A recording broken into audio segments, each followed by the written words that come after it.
안녕하세요 여러분, 넷달바입니다. 자, 이 밈 보신 적 있으신가요? Nothing stops this train. 드라마 브레이킹 배드의 주인공 월터 화이트의 대사에서 나오죠. Nothing stops this train. 마약 왕이 된 자신의 운명을 결코 돌이킬 수 없다는 일종의 자괴감이 약간 섞여 있는 대사였죠. 리날드는 이 밈을 통해서 현재 미국의 부채와 재정 적자 상황을 아주 직관적으로 설명해 왔는데요. 멈출 수 없는 기차라. 우리는 흔히 금리를 올려서, 즉 중앙은행이 금리 정책을 잘 쓰면 지금과 같은 인플레이션을 잡을 수 있다, 이렇게 알고 있습니다만 fiscal dominance, 재정 지출이 지배적인 상황에서는 그것이 매우 어렵다고, 거의 통하지 않는다고 합니다. 그러면서 머니 프린팅과 통화 가치 절하가 사실상 불가피한 선택지라고 하는데요. 왜 그럴까요? 그리고 만약 그 말이 맞다면 우리는 어떤 선택을 해야 할까요? 오늘도 오랜만에 AI 양을 모시고 이 흥미로운 주제에 대해서 깊이 얘기를 해보려고 합니다. 그럼 바로 출발!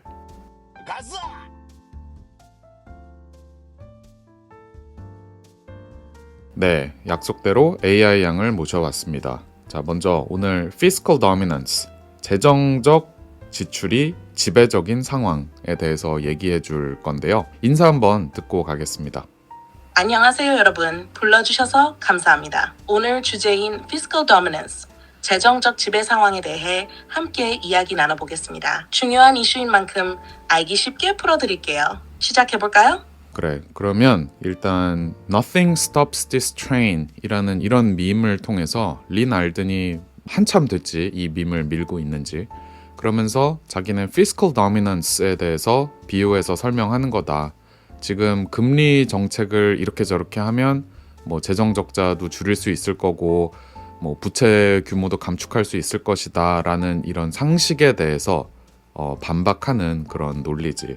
먼저 fiscal dominance가 정확히 뭘 뜻하는 건지, nothing stops this train 하고는 어떻게 연결이 되는 건지 설명 간단히 부탁해. 좋은 질문이에요. Nothing stops this train은 리날든이 fiscal dominance 상황을 설명하기 위해 사용한 강렬한 비유인데요. 이 표현은 멈출 수 없는 미국의 재정자 증가를 마치 브레이킹 배드의 월터 화이트가 자신의 운명을 묘사할 때 쓴 대사처럼 비유한 겁니다. fiscal dominance, 즉 재정적 지배는 정부의 재정 적자가 경제와 인플레이션을 좌우하는 주요 동력으로 자리 잡은 상태를 말합니다. 과거에는 민간 대출이나 통화 정책이 주도적인 역할을 했지만 이제는 재정 지출, 특히 고령화로 인한 복지 지출과 국방비, 그리고 이자 비용 증가 같은 구조적 적자가 주도권을 쥐고 있다는 거죠. 그러다 보니 전통적인 금리 정책으로는 더 이상 인플레이션을 통제하기 어렵고 재정 적자는 마치 멈출 수 없는 기차처럼 계속 증가하고 있다는 게 핵심입니다. 그렇구나. 그런데 한 가지 좀 우리가 상식적으로 알고 있는 게 그거잖아. 인플레가 발생하면, 그러니까 뭐 경기 과열이 발생하면 중앙은행이 금리 정책을 조절해서, 그러니까 금리를 높여서 과열된 경기를 지키고 사람들이 부채를 좀 줄이고 이렇게 하면서 인플레를 잡을 거다. 이런 게 상식인데 이런 게 안 통한다는 얘기야? 맞아요.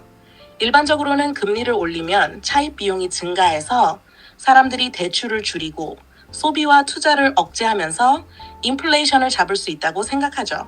하지만 fiscal dominance 상황에서는 이 메커니즘이 제대로 작동하지 않습니다. 그 이유는 금리를 올리면 정부의 이자 비용이 급증하면서 재정 적자가 오히려 더 악화되기 때문입니다. 이 이자 지출이 다시 경제로 흘러들어가서 소비와 투자를 부추기고 결국 인플레이션 압력을 유지하거나 심지어 더 높이게 되죠.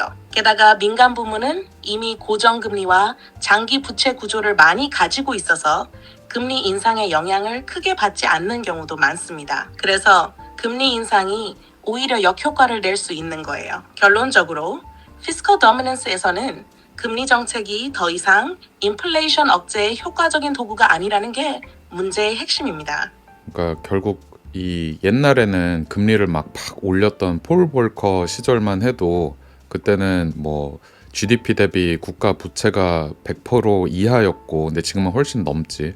그리고 그때는 대부분의 인플레의 원인이 민간 부분의 대출 이런 데서 일어났으니까 금리를 옥죄면 이제 그런 것들이 줄어들어서 좀 인플레를 잡을 수 있었는데, 지금은 그게 안 된다는 얘기로 이해가 되는데, 그러면 이 재정적 지배 상황, 이거를 발생시키는 요인 혹은 이거를 더욱더 악화시키는 요인들로 몇 가지를 꼽잖아. 이런 것들을 한번 소개해 줄 수 있어?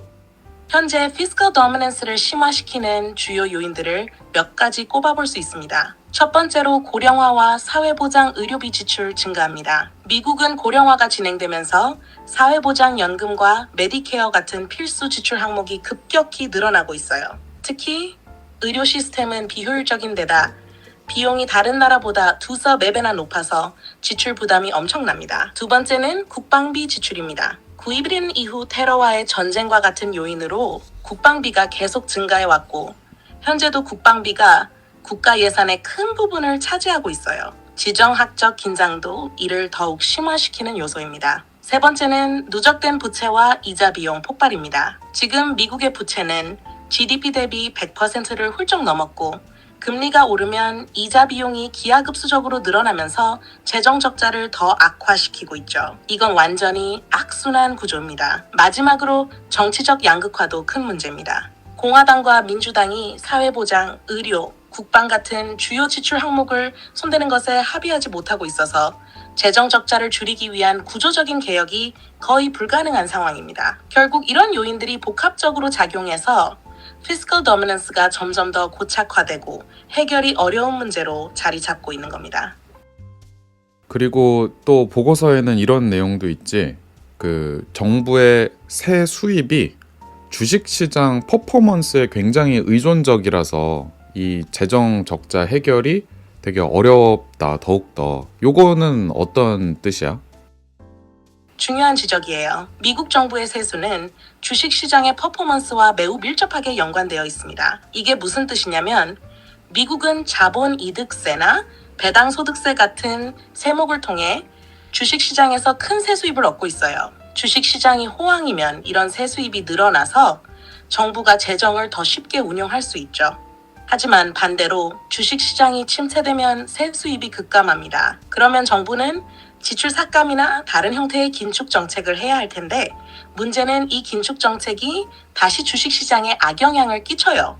주식시장이 더 침체되면 세수는 더 줄어드는 악순환에 빠지게 되는 거죠. 이런 구조 때문에 정부는 재정 적자를 줄이기 위해 세금을 올리거나 지출을 줄이려고 해도 주식시장이 민감하게 반응하니까 쉽게 움직일 수가 없어요. 결국 세수입이 자산 가격에 과도하게 의존적인 구조 자체가 피스컬 도미넌스를 해결하는 데 큰 장애물이 되고 있는 겁니다. 야, 이거 약간 소름 돋는 게 한국이랑 상황이 되게 비슷한 것 같거든? 근데 차이점이 있다면 한국 정부의 세수입에, 그리고 특히 지방정부 세수입에 정말 많은 포션을 차지하는 게 부동산이거든. 한국은 워낙 이제 부동산에 자산이 집중돼 있으니까. 그러면 이 부동산을 침체시켰다가는 세수입이 줄어들 테니까 미국과 마찬가지로 한국 정부도 이런 카드를 함부로 쓸 수 없겠네. 정확해요. 한국도 부동산이 경제와 세수입에 차지하는 비중이 너무 크다 보니 정부가 부동산 시장을 조정하거나 특히 침체시키는 정책을 강하게 추진하기가 어렵죠. 부동산 거래세, 취득세, 양도소득세 같은 세수는 지방정부 재정의 핵심입니다. 부동산 거래가 활발하면 세수입이 늘어나서 정부가 여유있게 재정을 운용할 수 있지만, 만약 부동산 시장이 침체되면 이 세수입이 급감하게 됩니다. 지방정부는 특히 재정 자립도가 낮은 경우가 많아서 부동산에 더 의존적이기 때문에 부동산 시장이 멈추면 큰 타격을 입어요. 문제는 이 구조가 부동산 가격을 떠받치는 정책으로 이어지기 쉽다는 거예요. 결국 한국도 미국과 마찬가지로 자산 시장, 특히 부동산 시장에 너무 의존적인 재정 구조를 가지고 있어서 피스컬 도미넌스와 비슷한 제약을 받고 있다고 볼 수 있어요. 한국 얘기는 뭐 뒤에서 조금 더 해보기로 하고, 그 아까 전에 설명해 준 것 있잖아. 높은 금리가 정부 이자 비용을 증가시켜서 결국 인플레를 해결하는데 도움이 되기는커녕 오히려 악화를 시킬 거다. 이 부분에 대해서 조금 사람들이 뭐 들어서 알 것 같긴 한데 조금은 갸우뚱할 것 같거든. 왜냐하면 그 금리를 올리면 인플레를 잡는다. 우리한테 워낙 잘 일종의 세뇌된 그런 내러티브이기 때문인 것 같은데, 이 메커니즘, 그러니까 재정 적자가 고금리에서 오히려 악화되는 메커니즘, 그래서 인플레를 더욱더 자극한다는 거, 요거를 조금 순서대로 쉽게 풀어서 설명해 줄 수 있어? 물론이죠. 금리를 올리면 인플레를 잡는다는 건 전통적인 경제 논리인데 재정적 지배 상황에서는 이 논리가 오히려 역전될 수 있어요. 왜 그런지 하나씩 풀어볼게요. 금리가 오르면 정부의 이자 비용이 증가한다. 미국처럼 국가 부채가 엄청난 나라에서는 금리가 오르면 이자 비용도 자연히 올라갑니다. 특히 미국은 단기 부채 비중이 높기 때문에 금리가 오르면 금방 이자 부담으로 이어져요. 예를 들어 미국이 매년 갚아야 하는 부채를 높은 금리로 계속 재융자해야 한다면 이 이자 비용이 정부 재정에 큰 부담을 줍니다. 2. 늘어난 이자 비용은 정부 지출을 자극한다. 정부가 갚아야 하는 이자 비용은 어디로 가나요? 대부분은 국채를 가진 사람들, 예를 들어 가계, 연기금, 금융기관에게 흘러갑니다. 그러면 그 돈이 시장으로 다시 흘러 들어가고 소비와 투자를 자극하게 됩니다. 결국 정부의 빚을 갚으면서 민간 경제 활동을 늘리는 일종의 역효과가 나타나는 거죠. 3. 민간 부문에서 금리 인상이 잘 안 먹힌다. 과거에는 민간 부채, 즉 기업 대출이나 가계 대출이 인플레의 주요 원인이었어요. 이때는 금리가 올라가면 차입 비용이 증가해서 대출이 줄고 소비가 줄었죠. 그런데 지금은 민간 부문 대출보다 정부 지출이 경제의 주요 동력이에요. 그리고 민간 부채의 상당수가 이미 고정금리로 묶여 있거나 장기 부채라 금리가 올라가도 민간 소비나 투자를 크게 억제하지 못합니다. 4. 결과적으로 인플레 압력을 유지하거나 악화시킨다. 정부는 늘어난 이자 비용을 갚기 위해 국채를 더 발행해야 하고 결국 더 많은 돈이 시장으로 흘러들어갑니다. 이로 인해 수요가 줄어들기는커녕 오히려 유지되거나 심지어 늘어나게 되죠. 동시에 정부의 부채가 커지면 투자자들은 미래에 더 높은 인플레와 세금을 예상해서 자산 가격이 더 오를 걸 기대하고 더 많이 소비하거나 투자하려 할 겁니다. 이런 이유로 재정적 지배 상황에서는 금리 인상이 오히려 인플레를 부추길 위험이 있다는 거예요. 이건 우리가 전통적으로 믿고 있던 금리와 인플레의 관계가 어떻게 재정 환경에 따라 뒤집힐 수 있는지 잘 보여주는 사례라고 할 수 있죠. 금리를 가지고 뭐 인플레를 어떻게 조절한다, 이것도 결국 그런 전제 조건이 있어야 되는 거였구나. 그러면 다음 질문은 그 도지라고 해서 정부 효율성 부서, 뭐 Department of Government Efficiency인가? 일론하고 비백이 정부 그런 지출을 막 어떻게든 감소시키고 낭비되는 거 막아서 뭐 2트릴리언 달러를 줄이겠다라고 하는 건데, 나는 이게 굉장히 그게 되나 싶었거든. 근데 보고서에서 이거를 아주 숫자로 잘 얘기해주고 있지.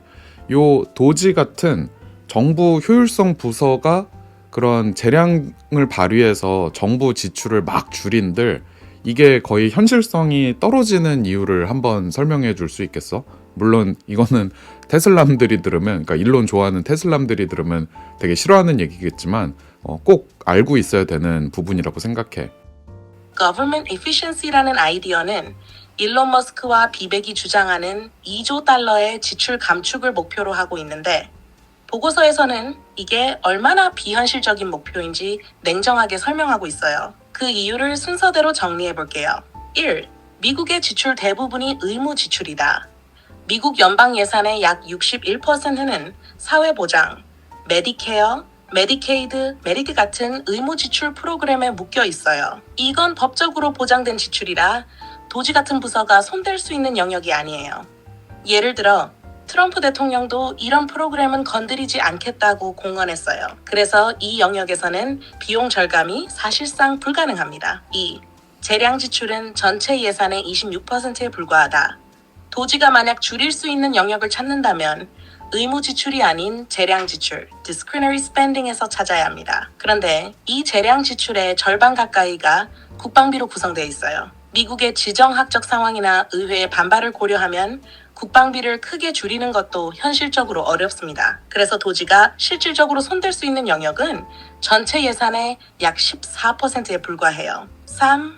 재량 지출 전체를 줄인다고 해도 목표에 미치지 못한다. 가령 도지가 비국방 재량 지출 전체를 삭감한다고 가정해 볼게요. 그 액수는 약 9,480억 달러 정도인데 2조 달러 목표에는 턱없이 부족하죠. 심지어 도지가 매년 비국방 재량 지출의 25%를 삭감한다고 해도 2조 달러 목표를 달성하려면 8년 이상이 걸릴 겁니다. 현실적으로 불가능한 수치죠. 의무 지출과 이자 비용은 계속 증가한다.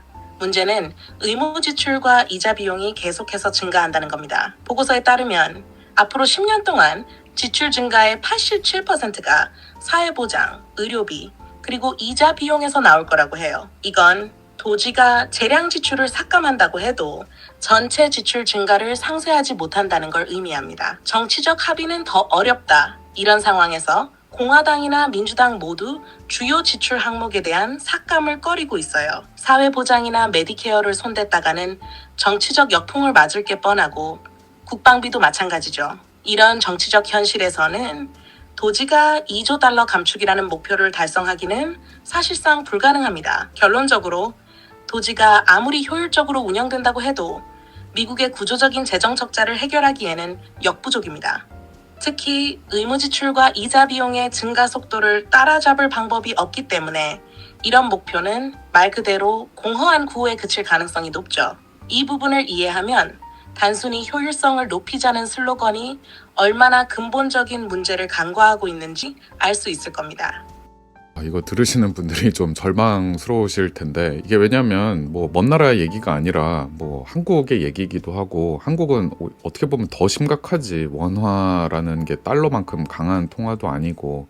그러면 어쨌든 앞뒤가 꽉 막혀 있는 이런 상황에서 미국 정부가 택할 수 있는 방법, 과연 이거를 계속해서 뭐 밀어붙여서 지출 삭감하고 뭐 금리 막 유지해서 뭐 이렇게 힘들 그런 시대를 계속 갈 거냐, 아니면 지금 같은 긴축 기조를 버리고 완화 기조로 가고 저금리로 또 가서 이럴 수밖에 없느냐를 생각해 봤을 때 어떤 게 더 가능성이 높을까?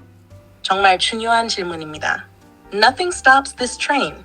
보고서와 여러 분석을 종합해보면 미국이 택할 가능성이 더 높은 길은 완화 기조로 돌아서는 것이라고 볼 수 있습니다. 이유를 하나씩 살펴보죠. 1. 지출 삭감은 현실적으로 불가능하다. 아까 말씀드린 대로 미국의 재정 적자는 구조적입니다. 의무 지출의 증가, 고령화, 의료비 상승, 그리고 이자 비용 같은 문제는 단순히 정부 효율성을 높이는 걸로 해결되지 않아요. 특히 미국의 정치적 양극화는 지출 삭감에 대한 합의를 사실상 불가능하게 만듭니다. 양당 모두 사회보장, 의료, 국방 같은 주요 항목을 건드리는 것을 꺼려하죠. 그래서 정부 지출을 획기적으로 줄이는 시나리오는 현실성이 거의 없습니다. 2. 긴축 기조를 유지하면 악순환에 빠질 가능성이 높다. 긴축 기조를 유지하려면 금리를 높게 유지해야 하는데 이는 정부의 이자 비용을 폭발적으로 증가시키고 재정 적자를 더 악화시킵니다. 결국 금리를 높게 유지하는 게 인플레이션 억제에 도움이 되기는커녕 오히려 역효과를 낼 가능성이 크죠. 특히 이렇게 재정 적자가 커지는 상황에서는 정부의 이자 비용 부담이 민간으로 유입돼 경제 활동을 더 자극하고 인플레이션 압력을 유지하게 됩니다. 3. 완화 기조로 돌아서는 게 정치적으로 더 쉬운 선택. 정치적으로도 완화 기조는 상대적으로 저항이 적은 길입니다. 금리를 낮추면 이자 비용이 줄어들어 정부의 재정 부담이 완화되고 경기 부양 효과가 나타날 수 있습니다. 물론 이는 달러의 구매력 하락과 인플레이션 압력을 동반하지만 단기적으로는 국민들이 체감하는 경제적 고통을 줄이는 방향으로 작용할 수 있습니다. 정치인들에게는 표를 잃지 않을 선택지가 되는 거죠. 달러의 국제적 지위로 인한 여유. 미국이 다른 나라와 다른 점은 달러가 기축통화라는 점입니다. 달러는 전 세계적으로 거래되고 있고 미국 국채는 여전히 안전자산으로 간주됩니다. 즉, 미국은 통화 가치가 하락해도 다른 나라보다 더 오래 버틸 수 있는 여지가 있습니다. 이는 완화 기조로 돌아섰을 때 달러의 구매력 하락이 다른 나라들보다 상대적으로 덜 치명적일 수 있음을 의미합니다. 양적 완화는 이미 검증된 도구. 미국은 2008년 금융위기와 2020년 팬데믹 위기에서 양적 완화를 통해 자산 시장을 안정시킨 경험이 있습니다. 이 정책이 단기적으로는 효과를 발휘했다는 점에서 비슷한 상황이 올 때 다시 양적 완화로 돌아설 가능성이 높습니다. 결론. 따라서 미국 정부는 결국 양적 완화와 저금리 기조로 복귀할 가능성이 높습니다. 이는 장기적으로 인플레이션과 달러의 구매력 하락이라는 부작용을 가져오겠지만 단기적으로는 재정 부담을 완화하고 자산 시장을 안정시키는 데 도움이 될 겁니다. 이 점에서 우리가 미국의 선택을 단순히 잘못된 방향이라고 비난하기는 어렵습니다. 이것이 구조적 문제에서 비롯된 결과라는 점을 이해하고 우리가 개인적으로 대비할 방법을 고민해야 할 시점인 거죠. 그러면 뭐 이거 듣고 계신 분들 다 속으로 또 머니 프린팅이냐 이런 생각하실 것 같은데, 여기에 대해서 뭐 여러 가지 대책을 수립할 수 있을 것 같아. 뭐 실물 자산도 있을 거고, 뭐 현금 비중을 줄일 수도 있을 거고, 뭐 부동산 이런 거, 아니면 미국 주식, 뭐 국장 하지 말고 미국 주식 해라, 뭐 이런 여러 가지 조언들이 있는데, 여기에서 비트코이너들은 특히 비트코인이 다른 자산들 대비 이런 게 훨씬 더 재정 적자 상황, 그리고 앞으로 다가올 완화적 정책에 대해서 내 구매력을 보존하는데 탁월하다, 이렇게 주장하는 논리가 있잖아. 그 논리를 보고서에서도 설명을 약간 해줬지. 한번 어떤 의미인지 얘기를 해주면 좋겠어. 비트코이너들이 주장하는 비트코인이 탁월하다는 논리는 몇 가지 핵심 포인트로 정리할 수 있어요. 1. 비트코인의 희소성과 고정된 공급량. 비트코인의 가장 중요한 특징은 발행량이 단 2,100만 개로 고정되어 있다는 점이에요. 다른 자산, 예를 들어 금조차도 매년 새로운 매장지가 발견되거나 채굴 기술이 발달하면서 공급이 늘어날 가능성이 있죠. 하지만 비트코인은 프로토콜 자체로 공급이 제한되어 있고 인플레이션이나 통화 가치 하락 같은 문제에서 자유롭습니다. 핵심 논리. 화폐 가치가 지속적으로 떨어지는 상황에서 희소성을 보장하는 자산은 구매력을 보존하는 데 가장 효과적입니다. 2. 탈중앙화와 검열 저항성. 비트코인은 정부나 중앙은행의 통제를 받지 않습니다. 이는 어떤 중앙화된 기관도 비트코인의 발행량을 늘리거나 보유자의 자산에 접근할 수 없다는 것을 의미해요. 특히 재정적 지배 상황에서는 정부가 부채를 메우기 위해 세금을 올리거나 은행 시스템을 동원해 개인 자산에 간섭할 수 있는 리스크가 커지는데요. 비트코인은 이런 위험에서 안전하다는 것이 강점입니다. 핵심 논리. 내 자산에 접근할 수 있는 유일한 열쇠는 나만 가진다. 이 점이 금융주권을 보장합니다. 3. 글로벌 네트워크와 유동성. 비트코인은 국경을 초월한 글로벌 네트워크에서 사용됩니다. 이는 비트코인을 보유하고 있는 사람이 언제든지 세계 어느 곳에서도 거래와 저장이 가능하다는 뜻이에요. 예를 들어 원화 가치가 급격히 하락하거나 금융시장이 붕괴되는 상황에서도 비트코인은 글로벌 네트워크를 통해 다른 강한 통화 등으로 쉽게 교환될 수 있습니다. 핵심 논리, 위기에 강한 글로벌 유동성. 이는 비트코인을 위기 상황에서 특히 유리하게 만듭니다. 4. 비트코인은 디지털 자산이다. 보고서에서도 강조된 내용인데요. 금은 물리적으로 소유하고 보관해야 하지만 비트코인은 디지털 네트워크를 통해 저장되고 이동됩니다. 이 점에서 비트코인은 금보다 더 휴대성과 접근성이 뛰어난 자산이라는 겁니다. 핵심 논리, 21세기의 디지털 자산. 비트코인은 글로벌 경제와 디지털 사회에 더 적합한 설계입니다. 5. 정부가 무너질 때도 살아남는다. 보고서에선 언급되지 않았지만 특히 경제 위기, 통화 위기 상황에서는 정부가 가장 먼저 개인 자산에 손을 댑니다. 예를 들어 아르헨티나의 페소 위기나 키프로스의 은행 예금 동결 같은 사례를 보면 비트코인이 이런 위기 속에서 개인의 자산을 보호하는 마지막 보루 역할을 할 수 있다는 것을 보여줍니다. 핵심 논리. 정부의 실패에도 비트코인은 존재한다. 6. 한국 같은 나라에서의 비트코인 역할. 한국처럼 원화 가치가 달러 대비 지속적으로 약세를 보이는 상황에서는 비트코인은 단순히 투자 자산이 아니라 구매력 보존의 도구로 활용될 수 있습니다.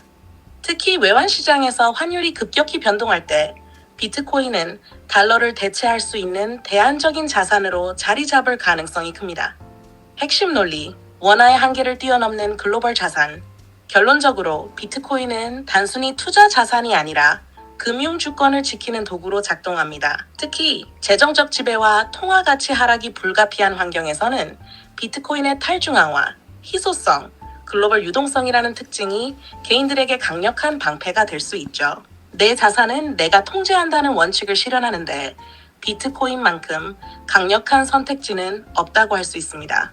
여기까지만 들어서는 아직 하드웨어 월렛이나 셀프 커스터디에 대해서 잘 모르시는 분들이라면 뭐가 그렇게 다르길래 비트코이너들은 비트코인을 거래소에 두지 말고 뭐 ETF 사지 말고 왜 그런 좀 복잡한 그런 하드웨어 월렛을 사서 보관하라는 거지? 하는 이 의문이 완전히 해결이 안 됐을 수도 있거든. 앞으로 이렇게 몇 년이나 될지 모를 재정적 지배 상황, 피스컬 도미넌스가 지속되면서 재정 적자는 늘어나고 인플레는 지속되고 머니 프린팅과 통화 가치 절하가 거의 확정적인 이런 상황에서 왜 하드웨어 월렛을 통해 개인 키를 본인이 컨트롤하는 그 비트코인만이 개인의 금융 주권을 지킬 수 있는 좋은 도구인지, 예를 들면 어떤 시나리오가 발생했을 때 거래소에 있는 비트코인 ETF, 뭐 각종 비트코인 파생 상품과 셀프 커스터디 하고 있는 비트코인이 결정적으로 어떻게 다를지 이런 거를 한번 설명해 주면 좋겠어. 네, 굉장히 중요한 질문입니다. 우리가 이야기해온 재정적 지배 상황 속에서 그리고 앞으로 이어질 가능성이 높은 인플레이션과 통화 가치 하락 환경에서 왜 셀프 커스터디, 즉 개인 키를 스스로 보관하는 하드웨어 월렛에 비트코인을 보유하는 것이 중요한지 설명드리겠습니다. 1. 거래소의 비트코인 소유권이 불명확합니다. 거래소에 보관된 비트코인은 본질적으로 여러분의 소유가 아닙니다. 이는 거래소에서 여러분에게 비트코인을 보유하고 있다는 약속에 의존하는 구조이기 때문입니다. 특히 극단적인 시나리오에서 문제가 발생할 가능성이 높습니다. 거래소가 파산하거나 해킹을 당하면 여러분의 비트코인은 복구되지 않을 수 있습니다. 정부가 거래소 운영을 규제하거나 압류 명령을 내리면 여러분의 자산에 접근할 수 없게 될 수도 있습니다. 2. 비트코인 ETF. 가격 노출뿐 소유권이 없습니다. 비트코인 ETF는 실제로 비트코인을 보유하는 것이 아니라 단순히 비트코인의 가격 변화에 투자하는 상품입니다. 이는 비트코인의 핵심적인 가치를 전혀 활용하지 못한다는 점에서 비트코이너들이 특히 우려하는 부분입니다. ETF는 탈중앙성, 검열 저항성, 자주적 금융주권이란 비트코인의 본질적 가치를 제공하지 않습니다. 여러분이 ETF를 보유하고 있더라도 ETF 발행사가 실제 비트코인을 인출하거나 이전해줄 의무는 없습니다. 3. 하드웨어 월렛과 셀프 커스터디. 하드웨어 월렛을 통해 비트코인의 개인 키를 스스로 보관하게 되면 비트코인이 온전히 여러분의 소유가 됩니다. 이는 아래와 같은 이유로 강력한 보호막이 됩니다. 검열 저항성. 어떤 정부나 금융기관도 여러분의 비트코인을 압류하거나 동결할 수 없습니다. 거래소의 파산, ETF 발행사의 디폴트, 중앙화된 시스템의 붕괴로부터 자유로워집니다. 진정한 소유권. 비트코인의 네트워크상에서 기록된 소유권은 개인 키를 보유한 사람만이 증명할 수 있습니다. 실제 시나리오에서의 차이점. 재정적 지배 상황에서 발생할 수 있는 몇 가지 극단적인 시나리오를 예로 들어보겠습니다. 1. 정부의 통화 통제 강화. 거래소. 정부가 통제권을 강화해 거래소 내 비트코인 출금을 막거나 자산을 압류할 가능성이 있습니다. 하드웨어 월렛. 정부의 접근이 불가능합니다. 네트워크상에서 개인 키를 가진 사람만이 자산에 접근할 수 있기 때문입니다. 2. 금융 시스템 붕괴. ETF 발행사가 파산하거나 비트코인에 대한 접근 권한을 잃는 경우 자산의 가치는 사라질 수 있습니다. 하드웨어 월렛. 네트워크만 살아있다면 언제든지 안전하게 비트코인을 보유할 수 있습니다. 거래소의 파산. 거래소 보관된 자산이 청산 과정에서 사라질 위험이 있습니다. 하드웨어 월렛. 이와 무관하게 온전히 자산을 보호할 수 있습니다. 결론적으로 하드웨어 월렛을 통해 셀프 커스터디하는 비트코인만이 재정적 지배와 같은 불확실한 환경에서 진정한 금융적 주권을 보장할 수 있습니다. 거래소나 ETF는 비트코인의 가격에 노출되게 해줄 뿐 검열 저항성과 완전한 소유권이라는 비트코인의 가장 중요한 특징을 누릴 수 없다는 점을 꼭 기억하시기 바랍니다. 오늘도 참 흥미로운 주제, 피스컬 도미넌스에 대해서 들어봤는데 참 평소에 알던 거랑 다르구나 이런 생각을 많이 하셨을 것 같아. 오늘 리뷰를 해보면서 듣고 계신 구독자분들께 마지막으로 중요한 조언 하나 한다면 어떤 게 있을까? 자신의 금융주권을 반드시 지키라는 말씀입니다. 오늘 다룬 재정적 지배, 그로 인한 구조적 재정 적자, 통화가치 하락, 그리고 인플레이션의 압박은 개인의 자산을 크게 위협할 수 있습니다. 특히 이러한 환경에서는 정부나 금융 시스템에 과도하게 의존하는 것의 위험성이 더욱 커질 수 있습니다. 그래서 중요한 것은 자산의 통제권을 본인이 갖는 것입니다. 비트코인 같은 검열 저항성과 탈중앙성을 가진 자산은 현재와 같은 불확실한 시대에 강력한 도구가 될 수 있습니다. 하지만 단순히 비트코인을 소유하는 것에 그치지 않고 하드웨어 월렛을 통해 셀프 커스터디를 실천해야 합니다. 거래소 ETF, 파생 상품은 비트코인 가격에 노출될 수는 있지만 금융 시스템이 흔들리는 상황에서 자산의 진정한 소유권을 보장하지 못한다는 점을 꼭 기억하시기 바랍니다. 궁극적으로 중요한 것은 스스로 학습하고 주체적으로 선택하는 것입니다. 이러한 주제들은 다소 어렵게 느껴질 수 있지만 자신의 자산을 지키고 미래를 대비하기 위해 반드시 이해하고 실행해야 할 부분입니다. 오늘 들으신 내용을 바탕으로 비트코인뿐만 아니라 다양한 자산에 대한 접근 방법을 고민해 보시고 내가 정말 이 자산의 소유권을 온전히 가지고 있는가? 내가 정말 이 자산의 소유권을 온전히 가지고 있는가? 라는 질문을 던져보시기를 권합니다. 미래는 누구도 예측할 수 없지만 금융주권을 지키는 선택은 여러분의 손에 달려 있습니다. Nothing stops this train. 이 기차가 멈추지 않는 것은 구조적이고 피할 수 없는 현실처럼 보일 수 있습니다. 하지만 개인들에게는 이 기차에서 내릴 선택지가 존재합니다. 바로 개인의 금융주권을 강화하고 현명한 자산 선택과 관리로 자신의 재산을 보호하는 것입니다. 오늘도 끝까지 들어주셔서 정말 감사합니다. 오늘 나눈 이야기를 통해 여러분들께서 그 기차에서 내릴 방법을 고민해보는 계기가 되었으면 좋겠습니다. 경제 상황은 계속 변하고 우리가 통제할 수 없는 일들도 많겠지만 스스로 공부하고 준비하는 것만큼은 온전히 우리의 몫입니다. 앞으로도 중요한 주제들 함께 나누면서 여러분의 금융주권과 자산 보호에 도움을 드릴 수 있도록 노력하겠습니다. 구독과 좋아요 꼭 부탁드리고요. 다음 시간에 더 알찬 이야기로 찾아뵙겠습니다. 감사합니다. Governments can collect taxes best on things that don't move. Land is an ideal basis of taxation because you can't take it away. So that I think that the internet is going to be one of the major forces for reducing the role of government. The one thing that's missing, but that will soon be developed, is a reliable e-cash.